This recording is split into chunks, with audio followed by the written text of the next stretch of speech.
Hello and welcome. Joining me today to share the stories behind his 10 best spiritual books is Distinguished Emeritus Professor in Mythological Studies at California's Pacifica Graduate University, Dennis Patrick Slattery, whose fields of interest cover the mythopoetic imagination. This is a mouthful. The mythopoetic imagination, depth and archetypal psychology, creativity, metaphor, theories of myth, and writing, and riding his Harley-Davidson motorbike through the country roads of Texas and painting mythic themes in watercolor and acrylics. Dennis Patrick Slattery, welcome. Thank you, Sandie.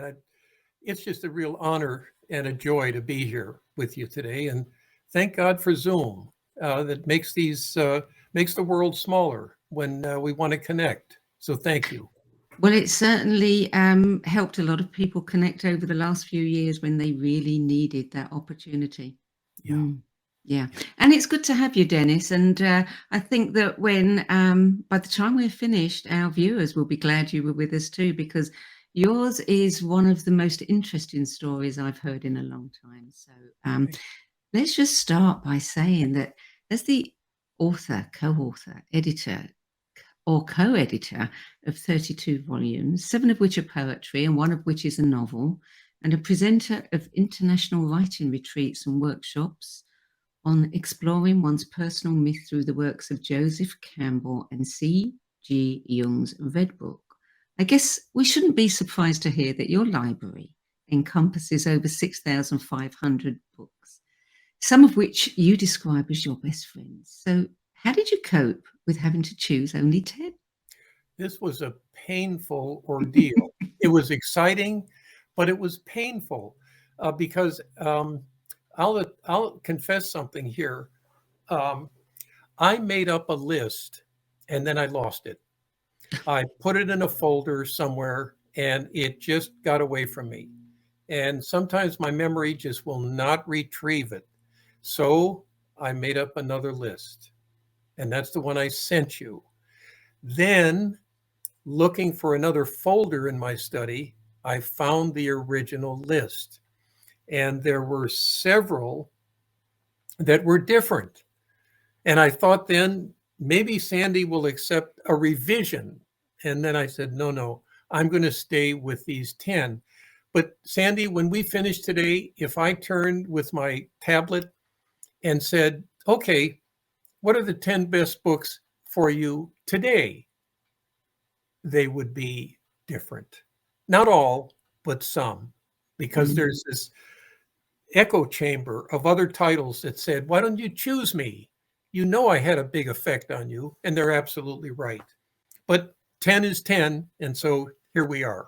Here we are, yeah. Exactly. And many people say the same thing, that, ask me in a year's time and it might be completely different. And I mean, it's interesting because you speak as if you have a real relationship with books, and you do. You say that they're your best friends and they speak to you and you speak to them. Yes, and I love being surrounded by them. I'm in my study. I was going to change locations in the house, and I thought, no, this is the room that I enter between 4:15 and 4:30, 7 days in the morning, 7 days a week. And this is my nest. This is my chapel. I have a little altar on the other side of the computer that has stones and pebbles from different parts of the world. I have a stone from the Terezin ghetto when Sandie and I visited north of Prague. Pieces of soil from Ireland. So it's really a memento room. And then, of course, all the memories that are on the shelves. And I'm finding at my age that some of them are calling me to be reread. And I find rereading a whole other dimension of a relationship with a book. And I was privileged at Pacifica for all of those years to reread and reteach Dante and Melville and Toni Morrison and others. And there's some amazing deepening process that takes place in the act of rereading. And then, Sandie, to teach it, which then opens it up to the audience of the classroom, in which each individual student has his or her own mythos that they bring to the work. And so I joke with my students in the epic class. I said, I've taught Moby Dick for 20 years, and the same white whale has never breached twice. It's always a different white whale because the group in the room is different. And so the work, these beautiful literary classics, stretch or elongate to serve the group that's reading it now. And I find that to be a miraculous aspect of the communal imagination. And then as each student speaks, and I love asking them to read passages aloud, because that's where the work becomes much more animated. And I love reading passages aloud. So the other level here is being read to. I mean, reading is one thing, but being read to, I find a joy. And of course, it's got all resonances from our younger ages when our parents may have read us fairy tales or passages from the Bible. It almost didn't matter. It's just that being read to opens the ears up in a way that reading silently doesn't happen. Sounds like a cushy job. I mean, you get to do exactly what you love. You get to read the books. You then get to hear the books. Then you get to talk about the books. Yes. Yeah. And you get paid for it. And you get paid for it. Yeah. You've just opened the secret box. You've got it. Yeah. And I think on my best days, I think, you know what? I think I have discovered the Grail, but I don't want to maybe let too many people know about it. No. But that whole experience of learning through reading and watching a work change in me and change students, transform them, is nothing short of miraculous, I have found. Yeah. I don't know how anybody could not want to read. I can't either. No. Okay. Well, let's move through your list. And the very first book on your list you read when you were a junior in high school, and there were several reasons why it delighted you. The book is The Catcher in the Rye by J.D. Salinger, published in 1951, and you read it in 1962. So tell us about some of the things that delighted you about this book. Yes, and I want to ask you something, if this would be okay. I went through all 10 and chose one sentence from each one, and I'm wondering if I could read that sentence at the beginning of our conversation for each text. Absolutely. So here's my Salinger, and this is Holden Caulfield. I like Jesus and all, but I don't care too much for most of the other stuff in the Bible. Now that line captures some of the attitude that Holden carries throughout that first-person narrative that really resonated with me at that time in my life, and with my brothers being on a pretty consistent level, being traumatized by my father's alcoholism and his violence in the household. And reading became a way to escape that. When I read Salinger's book, I thought, here is a kindred soul that understands rage, understands being on the outside or being on the margin. And when I saw how often he used the F word, it endeared him to me. I thought, I like this guy. He's sassy, he's coarse, he's cynical, and he has a good heart. because one of his goals in life is to go around the world into bathrooms, into stalls, into subways, and erase every FU that's been written on bathroom walls, subways, streets. And I thought at the time, there's something noble about this cynical kind of isolato that made me identify with that kind of ethos that in the face of dysfunction, he was trying to create a better world around eliminating one word, which I just thought was so fantastic. And I think it was the first work I ever read that struck something deep in me. I hadn't read anything before it that had that kind of passion about being and then reflecting on it with his flaws and with his virtues. And so I found Holden Caulfield to be a fabulous analogy to who I was at that age, terrified to go home and be home on the weekends and find other places to hide out. So there was a solace, I think, in that work. And I still have my high school copy up on the shelf on the other side of this computer. And I made sure that it came with us, Sandie and I, when we moved from Texas to Santa Barbara and then back here a number of years ago. Yeah, so he's an old friend, one of the oldest. And how old were you when you read it? You said you were in high school. Yeah, I think I was 16. I was a junior in high school. Yeah, sophomore or junior. And it was when my father was full throttle in his rage. And on reflection, and this takes me to the last of the 10 books, in his shame. And being traumatized, as anyone listening knows, is to invoke shame.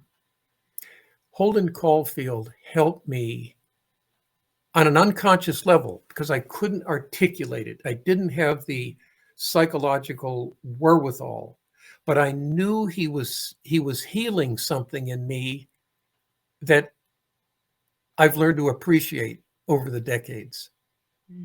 Yeah. And that's, a very impressionable, a very, it's a very deep and powerful age. The things that happen to us around then stay with us for life. Yes. Yeah. To your point, I think in retrospect, which is where I understand it, I think it's when I fell in love with literature and thought, I want literature to be part of my life in some form. And I can't grasp it yet, but it was that deep felt sense that my destiny had to include a poetics, mythopoetic sensibility, because I thought it would be the only place that I could be nurtured along those lines. And it's been true. As I look back over 6 decades, 5.5 decades, it's been true. So something pivotal happened then that I didn't know. And maybe we don't know until our destiny begins to unfold. And then we look back and say, that was a moment. And I can see it now. And that's quite a revelation, for any of us to have. Yeah, yeah. Books as therapy. Books as therapy. Beautifully said. Yes. Yeah. So book number 2, you say, is not only a masterpiece, but also one of the most spiritual you've ever read. And not many people would necessarily connect that with Moby Dick or The Whale by Herman Melville. So tell us about that. Why do you think it was spiritual? The first line, or the line that I want to share, this is Ishmael. towards the end of the first chapter called Loomings, and he writes, "The great floodgates of the wonder world swung open, and in the wild conceits that swayed me to my purpose, two and two there floated into my inmost soul endless processions of the whale, and midmost of them all, one grand hooded phantom like a snow hill in the air." And, Sandie, when I read, I don't know at what rereading it came to me, that Ishmael wants to go to sea. Now, we can spell that S-E-A, and we can also spell it S-E-E. So I think he's on a vision quest from the first page, and he's doing it. He's making this move off the land, which has suffocated him, because he says, the only alternative I can see from not using pistol and ball, because he's suicidal, is to go to sea. And so it's like it begins in a kind of via negativa. And it begins, I think, also like Dante's poem, which we'll speak about in a bit. It's the dark night of the soul. Mm-hmm. Dante will write about La Selva Oscura, the dark wood. I think that's where Ishmael is at the beginning. And, I've thought of doing this and haven't done it, is to read or reread The Dark Night of the Soul by John of the Cross, along with Ishmael's Quest. I think that they will connect with one another on multiple levels. And the other thing that Ishmael is hungry for is communitas. He wants to connect with other human beings and to find in their stories parts of his own story. And I find it, we could speak further about his name and the beginning of that work, where he instructs us, call me Ishmael. Now, what's so interesting about those three words is when you say them aloud, call me Ishmael, then we, the reader, are Ishmael.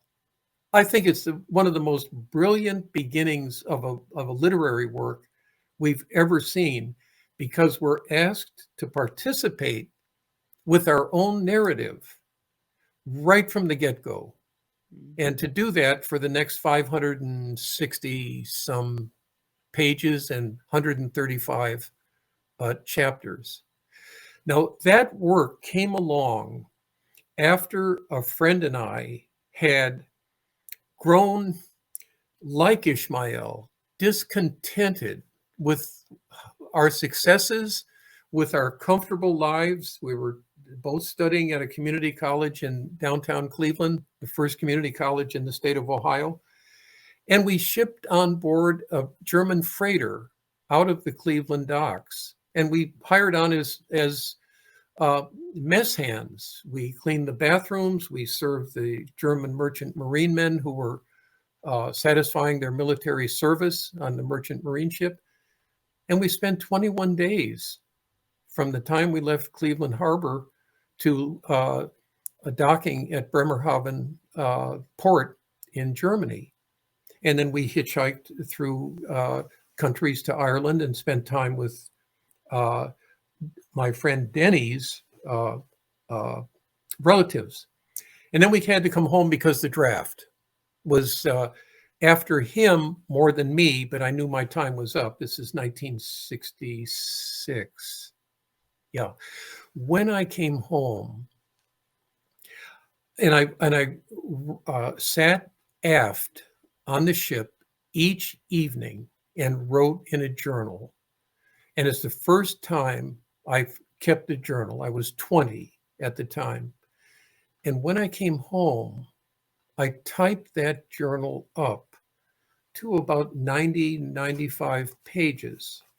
And I don't want to even, I'm not sure I want to even say about what happened to that journal, but this is the age where there was just carbon paper. Yeah, that's the best you could do for a copy. I want to say it this way.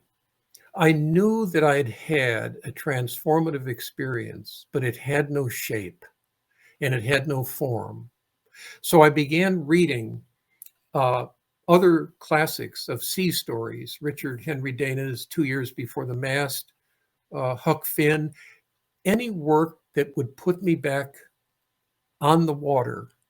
I read Melville's White Jacket, Billy Budd, and then I tackled Moby Dick, which I had left behind. And that work hit me as a spiritual memoir that so connected with my 20-year-old imagination that I thought, this is the quest.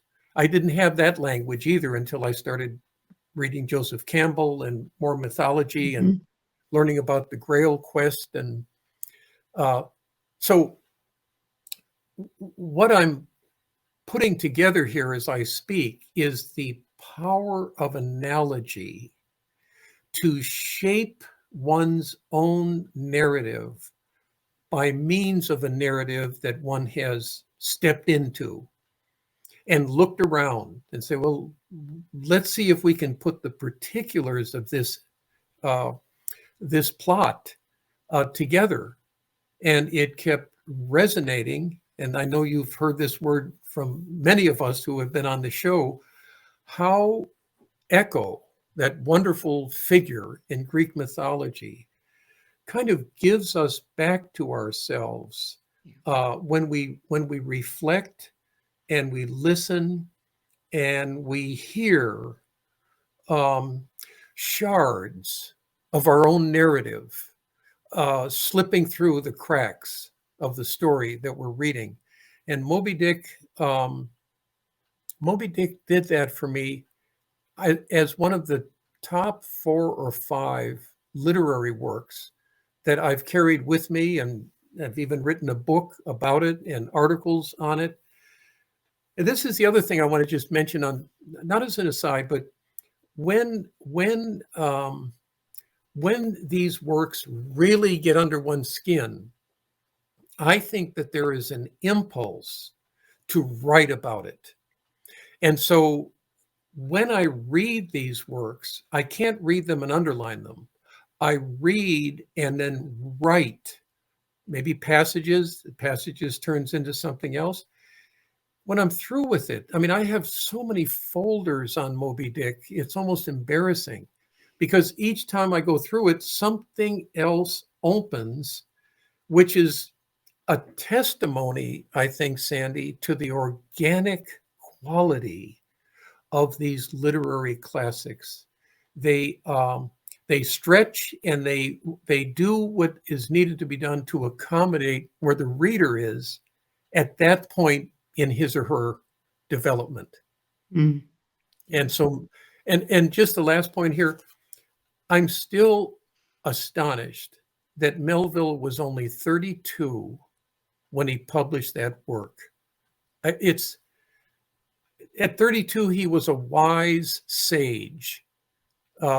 Aside from his personal life and his challenges with the money and making ends meet, there was some wise sage in him that really outlined for us the myth of America in the middle of the 19th century as it was moving into an industrial age.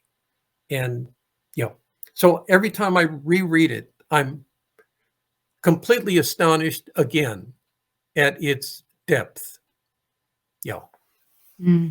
I find it very interesting that you chose to write about them. That's obviously your way of processing the information, Absolutely. processing the experience, isn't it? Absolutely.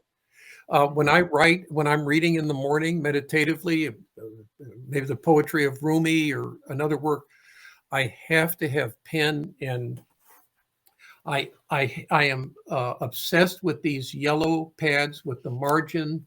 Let's see if I can do this over here, so that I can write my notes here as I write passages maybe from the work here. And in a sense, I'm recreating the work according to Slattery's myth. Yeah. And when students, when people realize that their myth is being invoked in the reading, then the whole reading process and writing as one reads, I think, becomes very exciting. Yeah, yeah, absolutely. I agree with you.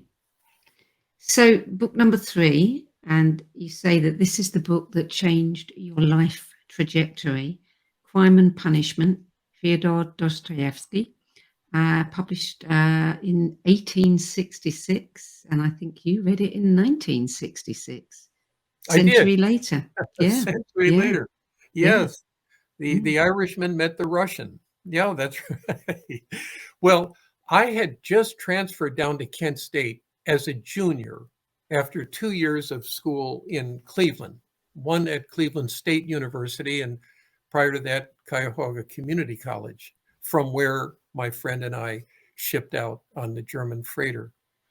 And a good friend, and we still stay in contact, used to invite me down to Kent on the weekends to party around with him and his buddy and just to hang out. So when it came time that I saw that I could swing financially transferring, I chose Kent. And this friend was also a mentor. I don't know if he knew that, probably not, but he would suggest different works to me. And one of them that he gave me was Dostoyevsky's Crime and Punishment. I think I'd heard Dostoyevsky's name, but I'd never read anything by him. And when I started at Kent, this is in September of 66, I rented a study carrel in the main library, and it was a pittance, really, for the academic year. And I used to hang out there often, rather than going back to the room in the rent house that I was in just across the street from the entrance to the campus. So one afternoon, I had the Crime and Punishment with me, and I had some other reading for courses. I started to read it. And Sandie, I stopped going to class for a full week. I was like Raskolnikov, a kind of a madman, obsessed. I couldn't fathom what I was reading. And the first 66 pages of this 350-page work are about this young, isolated college student planning to murder a pawnbroker, and then to give all of what she had in her cases, in her trunks, under her bed, to the poor. A very altruistic move. And then he executes it. And it immediately becomes chaotic. His perfectly planned murder winds up forcing him to murder 3 people, not just the pawnbroker. I think this is the pivot that started with Salinger, and then I acted on it. I was majoring in experimental psychology at Kent, and quite honestly, bored with it. When I read and finished Crime and Punishment, I realized there was more psychology on one page of that novel than an entire course. At the time, I did not know specific schools of psychology. So I stepped into what Kent State was known for and what they offered. There was no other form of psychology there. And when I finished it, I took it and I walked up to the registrar's office and I shifted my major from psychology to literature. And I want to capture a sense that it wasn't something thought through. It was an embodied impulse that said, change your destiny now. And it was yielding. I learned later that Joseph Campbell lays out the hero's quest that begins with hearing a call, then heeding or refusing the call. And in Hero with a Thousand Faces, he gives several pages over to refusing the call. And then if one yields to the call, one gives oneself over to something bigger than they are. Not as big. It has to be bigger. Otherwise, it's not a real calling. As Campbell writes, and as I agree with. So that redemptive story, and Raskolnikov is redeemed by an 18-year-old prostitute by the name of Sonia Marmeladov, who sells her body for money to buy food so that she can feed her consumptive mother, her alcoholic father, and her young brother and sister. And it is she, Sonia, who recites by heart the story of the raising of Lazarus. And then when she finishes it, and this is such a beautiful mirror,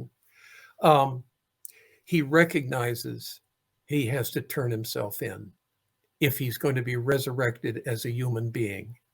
And so it reconnected me to my own faith when I read that, and that Sonia knew there was no convincing this young murderer to turn himself in, but she knew a story that could give him a blueprint, a template by which to gauge his future.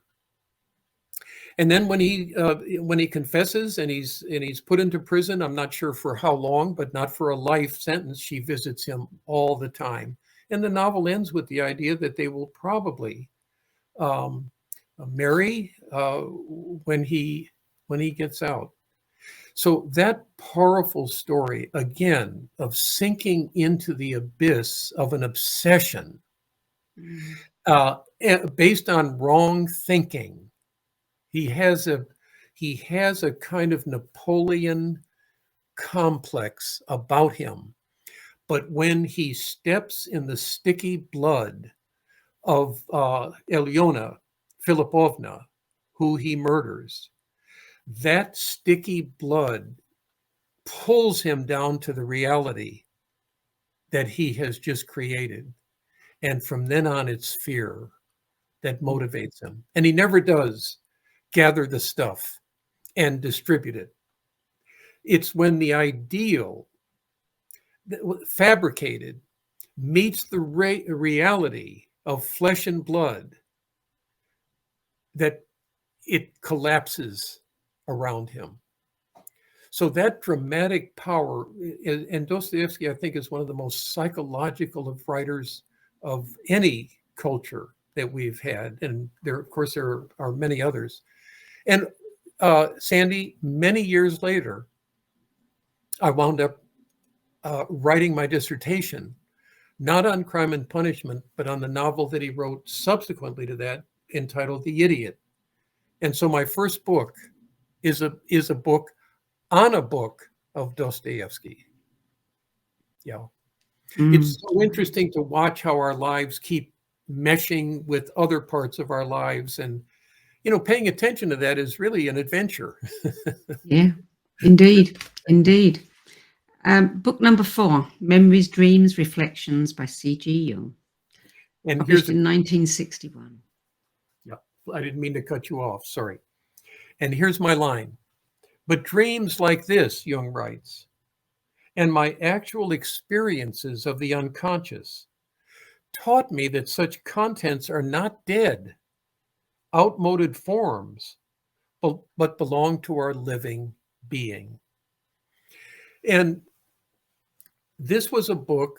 It's so interesting how all of us, I believe, have people that come into our lives, and maybe friends for decades, maybe friends for a while, and then things change, who suggest books to us. Now, of course, movies too, and music, but we're focusing on the reading here. And this book was recommended to me by a fellow by the name of David Jones, who, with his family, shared another apartment in this large house in Kent. And Sandie and I, who had been married a short time, lived in another apartment. And Dave and I would get together, and we both found that we loved Jung, and Jung was new to me, really because of David. And he said, there's 17, 18 volumes of Jung, but the thing that I think you should read is Jung writing in his 83rd year, in which he says, in the prologue, he says, I want to tell my personal myth. I can only make direct statements, only tell stories. And so Memories, Dreams, Reflections is his memoir, but it's more than a memoir. It's really him tracking the psychic development that was both his destiny and his strength. What he was good at found the destiny that allowed him to build it and become the father of analytical psychology.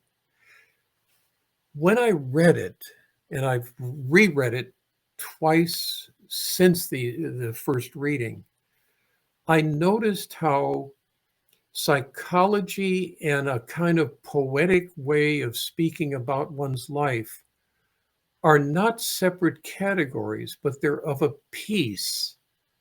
And that how memory is in part our capacity to imagine, and our imagination is in part our capacity to remember. So when those two came together for me, memory and imagination, in a prose style that was free of jargon and psychological concepts, although Jung makes a point of telling when he discovered this idea about the psyche. So I found, again, and I use the word resonance for all of these 10 works. Resonance brings back echo. And I think, well, the myth of Narcissus and Echo is my favorite myth of all the Greek myths. And part of me thinks that Narcissus and Echo myth is the myth of myths themselves, that combines both reflection and the echoic, the resonance of things. So it's both visual and audio. And to back up to Ishmael, he cites that myth in the first chapter of Moby Dick, which I sense is the myth we're to read that. Maybe it's the myth we're to use to read all the books that we read, that is both part reflective and part echoic. And so the body is implicated in its senses. So Jung's writing about his life from his 83rd year resonated in me the desire to start thinking about telling my own story in what I write and what I read. And I wind up doing that in the last book that we'll mention today, the 10th book. When I had that survey, that deep, rich survey of Jung's, in which he elevates the power of psychological images as a way to understand something, not conceptual language, but a deep, and I'm going to use the word again, a deep mythopoetic image. The image carries the narrative. If one can be patient with it and let it reveal itself or disclose itself.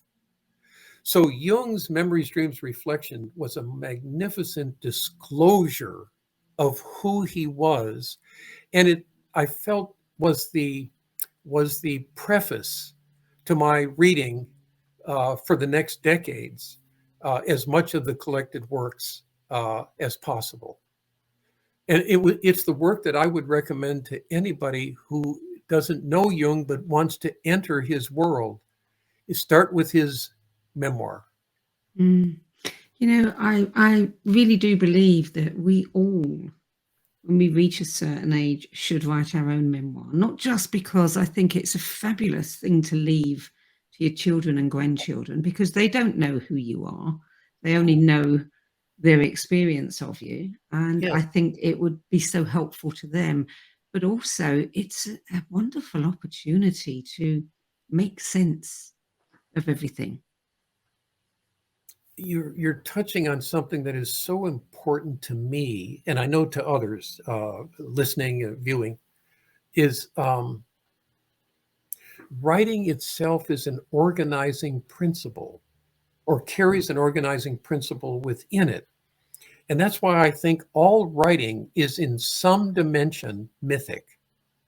Because for me, the beauty of myths is how they help us shape and order parts of our lives that may not be very coherent into a coherent form, where there's maybe a hidden confluence when we feel we're just disparate and scattered.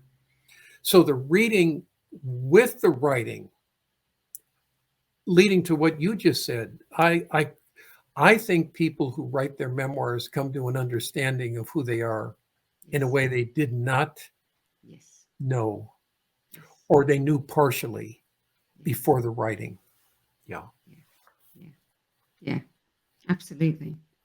So let's move on to book number 5, which is one that you've returned to many times over the years, and you say that you regard this as one of your true norths. It's Conjectures of a Guilty Bystander by Thomas Merton. Yes. Published around about 1966, I think, but you read it in 71. I read it in 71. And there's such an interesting story about how I came into contact with Merton. At the time, Sandie and I had moved out of Kent, where she and I had both taught at different schools, up to Lorain, Ohio, where I began teaching at a Catholic high school, and she began teaching history and math at St. Peter's, which was a junior high school. And I really became friends with the chaplain of the high school, Bill Snyder. And I used to serve Mass as a 4th, 5th, 6th grader, and knew, and that was the days when the Mass was in Latin, so knew the full Latin Mass by heart. But I always loved serving. Something about being in that space, and the ritual of the Mass. So I asked Bill Snyder, "Do you ever need an altar boy?" And he said, "Yeah, anytime you want. I say this 8 o'clock Mass. You want to come in and pick that old habit up?" And I said, "Absolutely." So I did. And after one Mass, I said to him, because I so enjoyed as a senior in high school, making a retreat at the diocesan retreat house next to the high school, all of us, all male Catholic high school. were asked to, actually they insisted towards the end of the senior year. And it was 3 days from Friday afternoon till Sunday noon. And I was fortunate that they gave me my own room.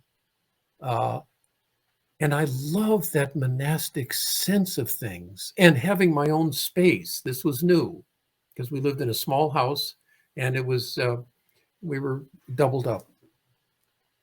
So I asked Bill, where could I make a retreat? And he didn't hesitate for a second. He said, you need to go down to Gethsemane Monastery in Trappist, Kentucky, which is about 60 miles south and east of Lexington. Yeah. And so when I finished the first year of teaching high school, and I had treated myself to a new BMW motorcycle, I think it was a 71 motorcycle, and I'd been riding a BSA motorcycle before then. I loaded it up in first week in June, and I had called ahead and made a reservation. And I drove the 450 miles down to Gethsemane. And the monks were just terrific. They let me park it inside the post office, which was a very large complex. And I would go down and fetch stuff out and got settled in a room. Went down to the library in the basement. And there's this glass case. And there's letters from Jacques Maritain to this guy, Merton, and letters from Flannery O'Connor to Merton and other people from around the world. And I'm wondering, who is this Merton? And I saw on the shelves that there were several shelves of multiple copies of his writing. And a brother came down and he introduced himself. And I said, I'm my first time here and I'm just learning the ropes. Who is this Thomas Merton? And he said, well, would you like to meet him? I said, yes, thinking that we were going to meet him somewhere on. So he took me outside and around to a little grassy area where there were about 12 crosses. And he said, right over here is Father Lewis. Thomas Merton was his stage name, but he was Father Lewis, the Benedictine monk. And I said, okay, when did this happen? He said he died in 1968. And I said, did you know him well? He said, well, I was his personal secretary for 20 years. So I learned that I was talking to Brother Patrick Hart and developed a friendship with him because I made several retreats, maybe 12, over a 20-year period. I would either ride up from Texas after we moved, or I think I did one more trip from Ohio. But Conjectures of a Guilty Bystander, the title intrigued me. And so I didn't ask Brother Patrick, what should I start reading of Merton's? And he didn't offer anything, which I thank him for that. He let me just, what work is speaking to you? Well, that title really spoke to me. So I began reading it and subsequently began listening to tapes that he would give to the novices because he was a marvelous mentor for them. But I realized that the monastic world did not have to be a sheltered enclosure because Merton was one of the most cosmopolitan writers in the Catholic Church that I'd ever heard of. And he was not afraid to write about the shape of democracy or its demise, racism, sexism. He was so far ahead, like Melville. He was so far ahead of his time. And I thought, now this is a kind of Catholicism, Catholic writing that is really in the world. It's not in solitude, but Merton's writing in solitude allowed him to be connected to the world like few religious that I'd ever read before. So that was the draw. And Sandie, the other piece that I think fits here is that I was already beginning to move towards an interdisciplinary imagination. In other words, not to get caught in one discipline to the exclusion of others, but to let disciplines speak to one another. And subsequently, when I applied and was accepted at the University of Dallas in their Institute of Philosophic Studies, they insisted that each of us major in a discipline and minor in a discipline. And then once each spring, all of the students in 5 different disciplines came together and took a course together. One year was Marshall McLuhan. Another year was Hans-Georg Ghadamir. They would get these big names who themselves had an interdisciplinary imagination. I mean, it was just, but what I realized was appealing to me with Merton is he had that interdisciplinary way of looking at things. And he was one heck of a poet. And he wrote about poetry as well as wrote poetry. I mean, just the volume of his poetry is an amazing, thick, and wonderful meditative experience. And I've read in mine, not cover to cover. But he also got me thinking about writing poetry, which I had never thought of before. And what I was asking myself, well, what is his subject matter for his poetry? Well, my gosh, it's his own life. It's what he's struggling with. It's what he's not sure of. It's what he may be doubting in his faith. And I thought, boy, here's another Holden Caulfield that I can relate to. Again, edgy, kind of on the margins, but writing right to the center of things. So it was as much his style as it was his content. And he couched Catholic theology in a context that was truly ecumenical and, for my interest, psychological. Yeah. So that's what inspired me, and I continue to read him to this day. So before we get to book number 6, I do have to say that we are going to have to speed it up a little bit. Because as fascinating as this is, we only have so much time. And I do want to make sure that we get through the entire list. So the next book is The Odyssey by Homer. I have no idea when it was published. And I don't know that if anybody does, but you read it in 1976 and you've taught it for many, many years as another form of a spiritual journey. Yes. And I think somewhere around 850 BCE is one of the pockets of time that scholars believe that it was constructed, crafted. I think the epic tradition was opened to me by the Odyssey and the Iliad. But the Odyssey, because of its magical way of thinking about home and about homecoming and about being at home and the place of violence and wars that shatter one's sense of being at home, that wars kind of orphan all the warriors and traumatize them.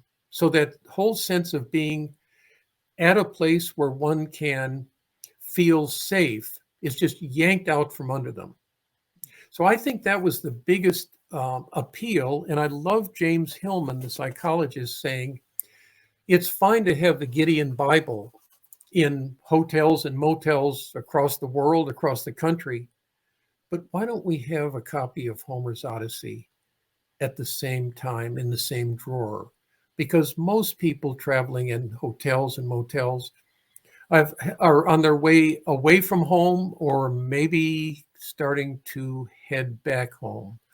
So that archetype of the home, and I know my own background in a dysfunctional home certainly played a part in my attraction.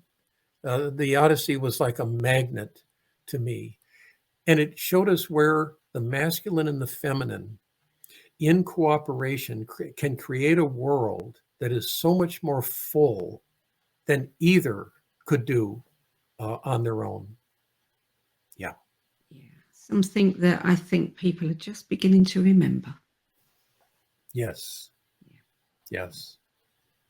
So, number 7, The Divine Comedy, Dante Alighieri, published in 1320. These books, I mean, wouldn't you just love it if one of your books lasted as long? Oh my gosh. Yeah, even a sentence.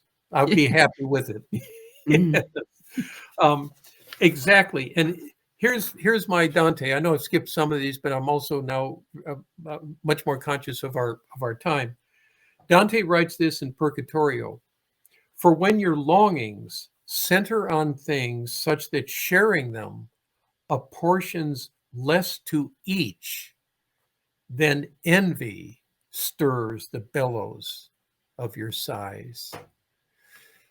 I mean, what a psychological understanding of how envy operates. It's when you want to apportion less to others, where the spirit of generosity is to apportion more to others. I think, Sandie, that first of all, I had a magnificent professor at the University of Dallas by the name of Ray DiLorenzo, who opened this epic up to us as grad students. I think also often the transport vehicle of where these works are introduced to one is as important as the work itself. And Ray was a magnificent transport vehicle. And I'm stealing that. That's a term of Joseph Campbell's when he speaks about metaphor.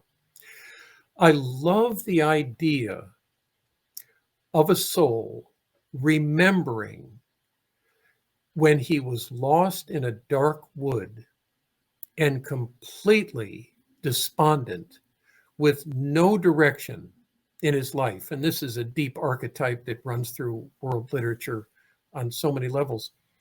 But I had learned enough of Jung to realize that Dante's poem was perhaps the subtlest, most nuanced expression of what Jung called the individuation process. That is, that process by which one becomes most fully who one can be.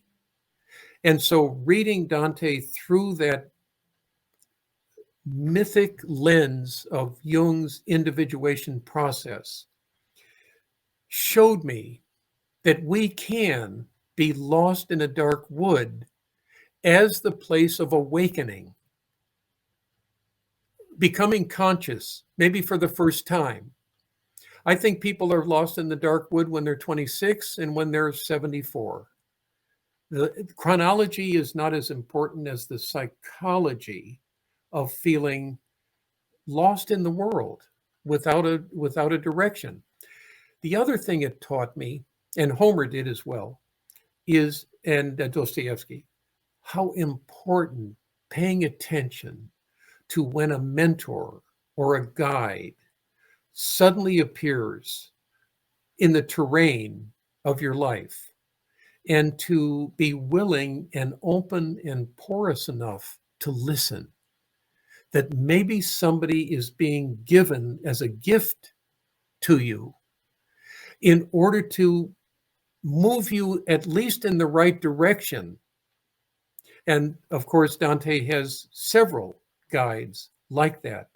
But the relationship between an other who can, like an elder, read where you are and have an intuitive understanding of the direction that might be most fruitful for you is why I find and found teaching this work so rich and valuable. Yeah. Well said. Book number 8, Beloved, by Toni Morrison. Yes, I heard her interviewed in 1988. The book had won the Pulitzer, was not on the bookshelves of stores yet, and she was interviewed by a British fellow, I forget his name, who had his own show, would have people in as you do. And I think the style of her writing was as attractive to me as the content.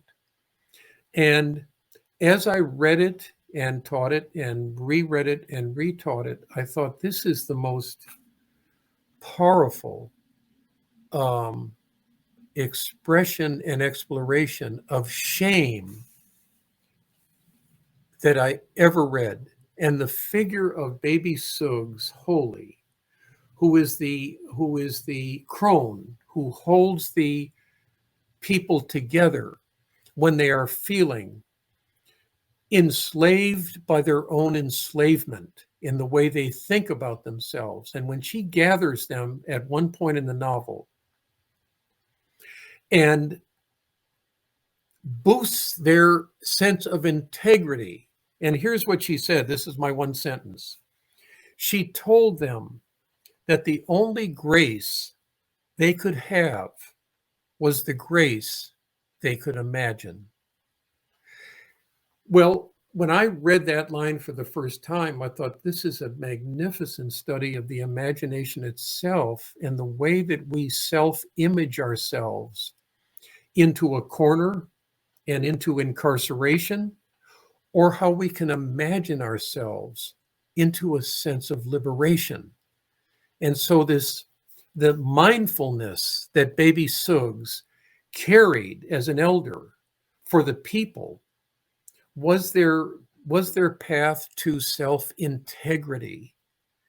And when she convinces them how you remember yourself is the self that you're going to be living out right now.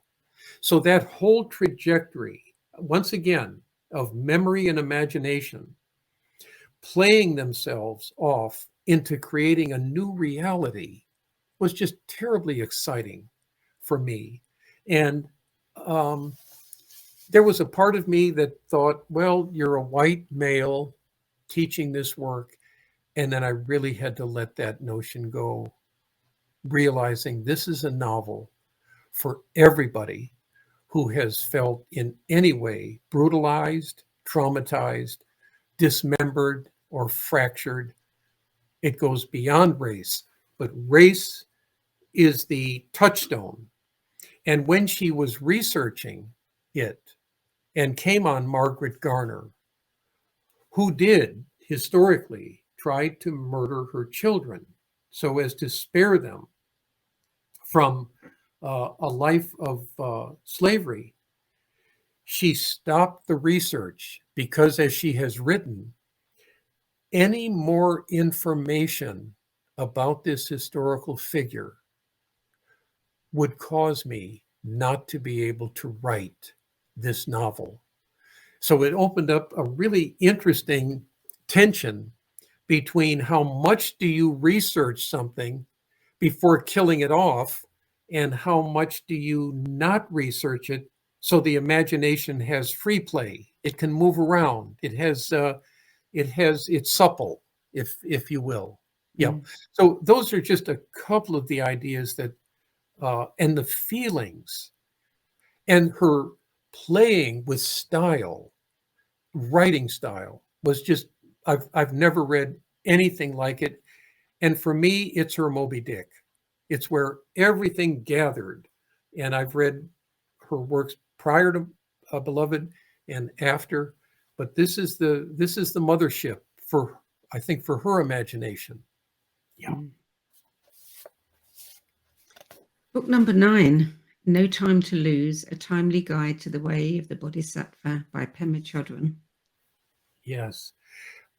This was, I think, the second work of hers that I read. It was recommended by a good colleague and friend at Pacifica, who teaches a course in Buddhism and a course in Hinduism, Patrick Mahaffey.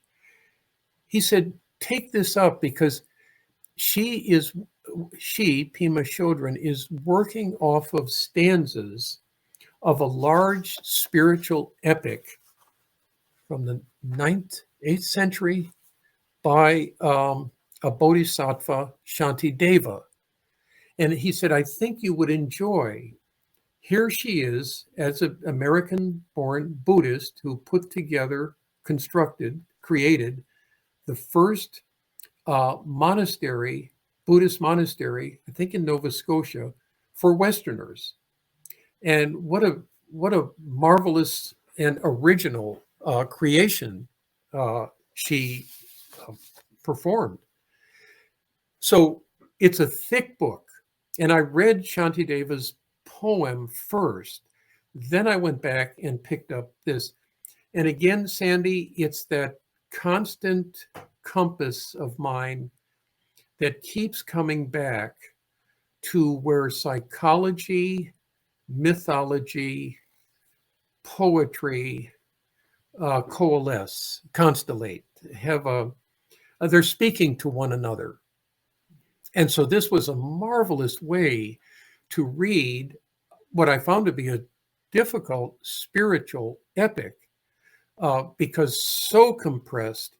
And I didn't have the knowledge of Buddhism to move through it on my own. So I needed a guide. So this is Pema Chodron became my Beatrice, as Beatrice did for Dante, to get him through the hardest part of the pilgrimage that he was on. And since then, I've read 6 or 8 of her works. This is the one that I return to reread most often. And prior to today, I was checking my 3-ring binder, and I have 65 pages of handwritten notes off of this volume.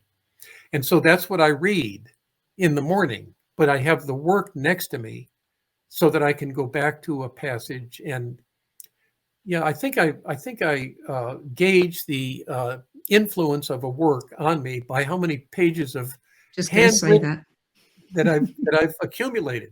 So I have 2 3-ring binders of Pema Chodron notes from many of her works. Yeah. Well, book number 10, your final book, was originally published in 2004 under the title Grace in the Desert, Awakening to the Gifts of Monastic Life.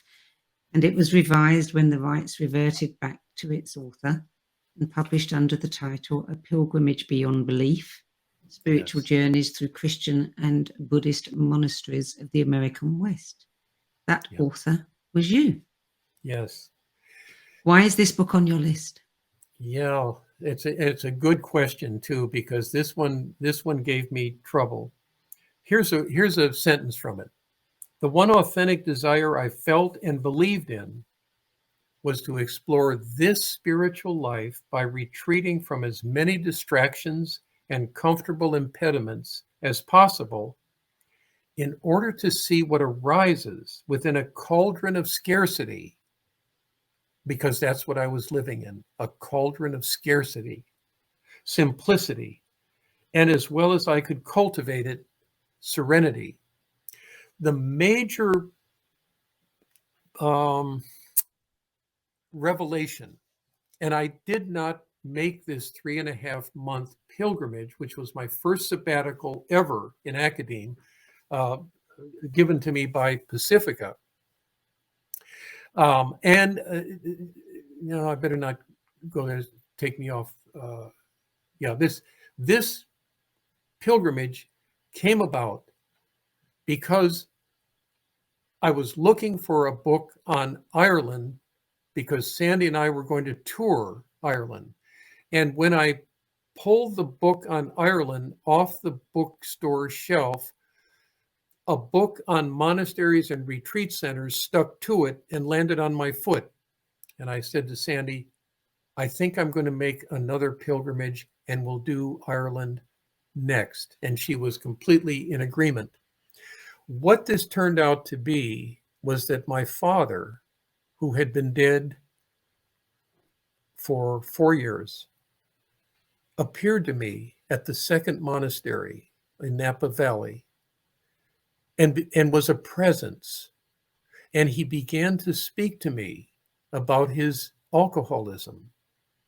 And it was so palpable that 2 days later, when I was to leave this monastery, I cleared the passenger seat of my Ford pickup truck, put everything in the back, and I had a lid to lock it all down. And he accompanied me for the next 3 months. And Tom Moore, who was just very gracious in writing a foreword, said the heartbeat of Dennis's book is reconciling with his alcoholic father. That's why, and I didn't know that that's what the book was about. I needed Tom. I needed a sharp, wise person to see this was a pilgrimage towards reconciliation. And I did not have that in mind at all when I made the trip, and even when I wrote about it. But it was a presencing, Sandie, that I could not deny and not chalk up to a figment of the imagination. He was a palpable presence. And you know, since then, the book was published first in 2000. Yeah. And then it was republished. I have conversations with both my mother and him regularly. And all of the acid, the animosity, because I realized that the level of shame that he lived in as an alcoholic was monstrous. Yeah. So it brought me to a sense of compassion about my father, and it also brought me to a sense of being more compassionate towards myself. Yes. And so it's really a miracle text. Yeah. Shame is, I think, the secret epidemic. Yeah. Everybody knows shame, and I agree. Nobody talks about it. No, it's really one of those hidden junctures that when opportunities come up and one does address it, it's like losing 40 pounds in an instant. There's a lightness that enters. This has been my experience, but I've also talked about shame with others. And it is one of the most self-alienating emotions that we can weaponize against ourselves. Yeah, I agree with you. Yeah. I would love it if somebody, I'm sure there have been many books written about shame, but if somebody could provide the definitive tool, whatever, yes, to banish shame. Yes. Mm. Yes. Yeah, it's a destructive response to something that has been violently, and it doesn't have to be physical, verbal, just demeaning. It's like the carbuncle, the growth that comes up as a result of being treated less than one is. Yeah. Well, there's a lot we could say about shame, but we're almost out of time now. I do want to ask you about your writing retreats, and you have the word riting as R-I-T-I-N-G. Why? Yeah, that's very good. I'm playing, and the publisher I had to argue with a little bit to keep the word writing, because writing is a ritual. Writing is a ritual way of thinking about something, or a ritual way of imagining something. And when I do these writing retreats, I encourage people, I don't mandate it.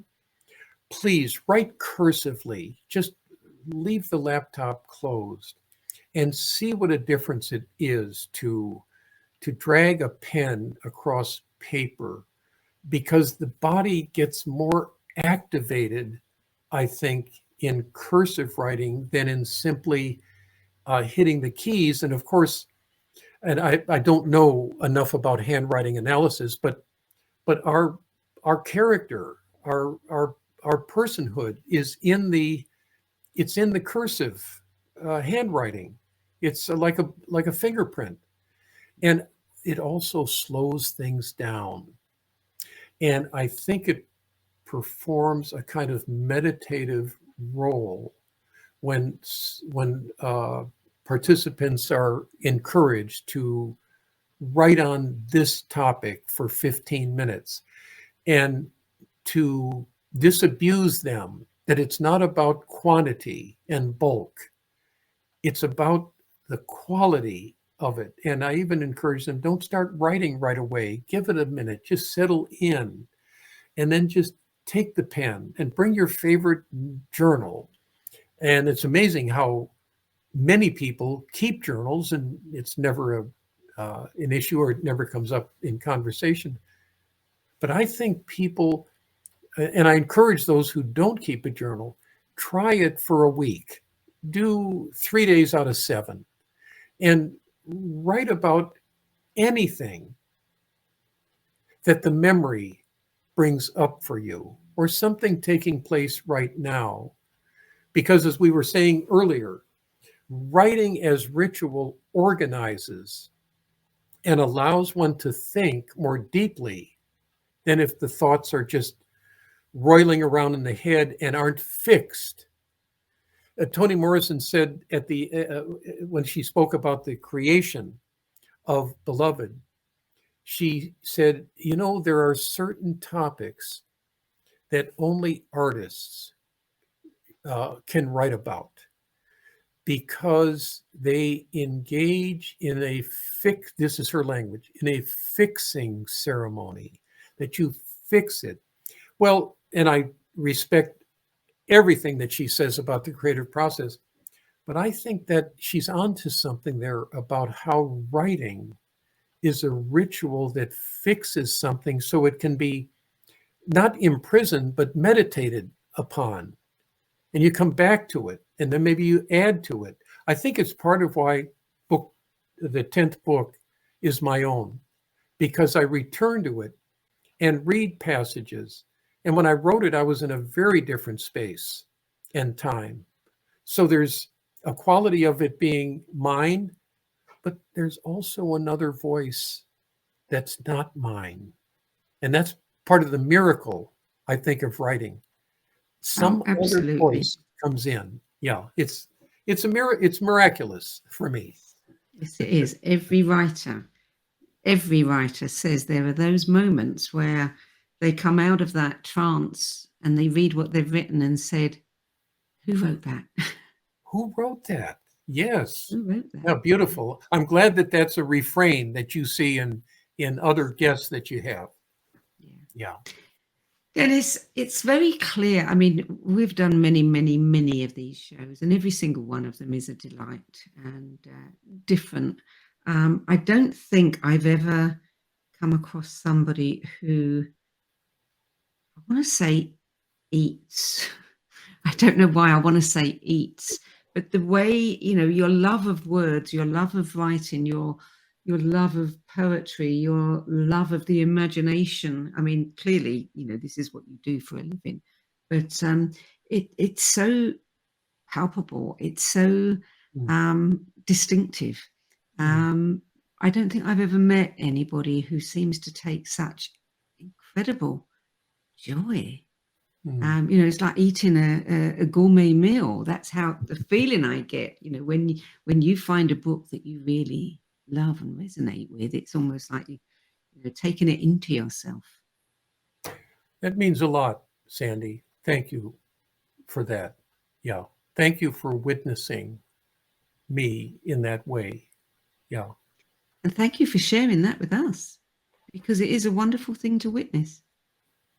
It's been an honor. It's been an honor for us, Patrick. Thank you. Sorry, Dennis Patrick Slattery. Thank you. So why do I want to call you Patrick? Is it the Irish? It's Irish, and some of my students call me Patrick even to this day, and I'm fine because I love the middle name. Yeah. Good. Well, thank you so much for joining us and for sharing your 10 best spiritual books with the No BS Spiritual Book Club.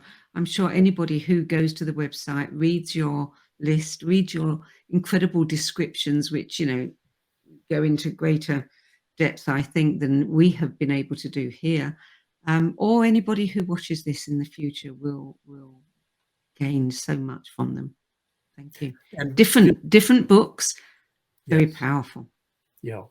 And I just want to thank and acknowledge you for the way that you so gracefully orchestrate each one of us who comes on, because I've watched several of the others. So that acknowledgement is important for me to make about you. Thank you. I appreciate that. So if you want to know more about Dennis's work or his writing retreats, you can go to his website, DennisPatrickSlattery.com. And goodness, you know, you can look through some, God knows, 30 plus volumes or more that he's edited, co-edited, co-authored, written, etc. So you can have a feast there. Before we close, I just want to say that as the spiritual book market becomes increasingly crowded, it is becoming much more challenging to sort the wheat from the chaff. And that is why we did launch the No BS Spiritual Book Club. So if you're looking for recommendations from authors, teachers, speakers, and others who've walked this path before you, check out our free 10 Best Spiritual Books archive at the nobsspiritualbookclub.com. where in addition to viewing previous episodes in this video series, you can also add your name to our Save MySpace list to get last-minute reminders of upcoming episodes. Nice. That brings us to the end of this week's show. I'm Sandie Sedgbeer, and I'll be back at the same time next week with another 10 Best Spiritual Books interview. Till then, it's goodbye from me.